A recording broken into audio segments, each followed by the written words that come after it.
کہتے ہیں کہ آپ کو جس شے کی تلاش ہوتی ہے وہ کبھی نہ کبھی آپ کو مل جاتی ہے۔ کچھ سوال تھے، کچھ سربستہ قسم کے راز تھے جو ذہن کی غلام گردشوں میں محو سفر تھے، کچھ عرصہ سے بہت محو سفر تھے۔ ایک ناول شروع کیا ہوا تھا، آج وہ ناول ختم ہوا تو بہت سارے راز، وہ بہت سارے سوال، ان کو جواب مل گئے۔ تو وہ بات یاد آئی کہ انسان کے سوالوں کے جواب اسے دنیا میں مل جاتے ہیں، اس کا ایک وقت ہوتا ہے۔ کتابیں پڑھتے رہیے، یہ بہترین دوست ہیں، یہ بہترین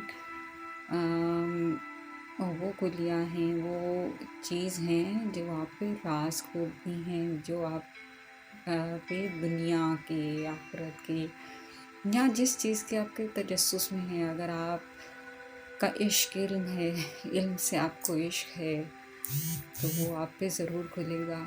عشق ہمیشہ کھلتا ہے، عشق خوشبو کی طرح ہوتا ہے، بھلے وہ علم کا ہو، بھلے وہ کتابوں کا ہو، بھلے وہ سوالوں کا ہو، وہ خوشبو کی طرح ہوتا ہے۔ تو آج وہی سرشاری ہے، کبھی اس ناول کا ذکر کریں گے اور ضرور کریں گے، جس نے آج مجھے بہت سرشار کیا ہوا ہے۔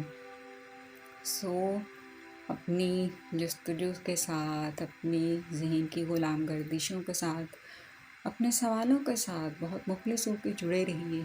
یہ اپنے وقت پہ ہی آپ پہ کھلیں گے، وقت سے پہلے نہیں کھل سکتی۔ اور کبھی کبھی بہت سارے رازوں کو واہ ہونے کے لیے خلوت کی ضرورت ہوتی ہے، کبھی کبھی گوشہ نشین ہو جانا چاہیے۔ تنہائی آپ کے لیے ضروری ہے، آپ کی اپنی ذات کے لیے ضروری ہے۔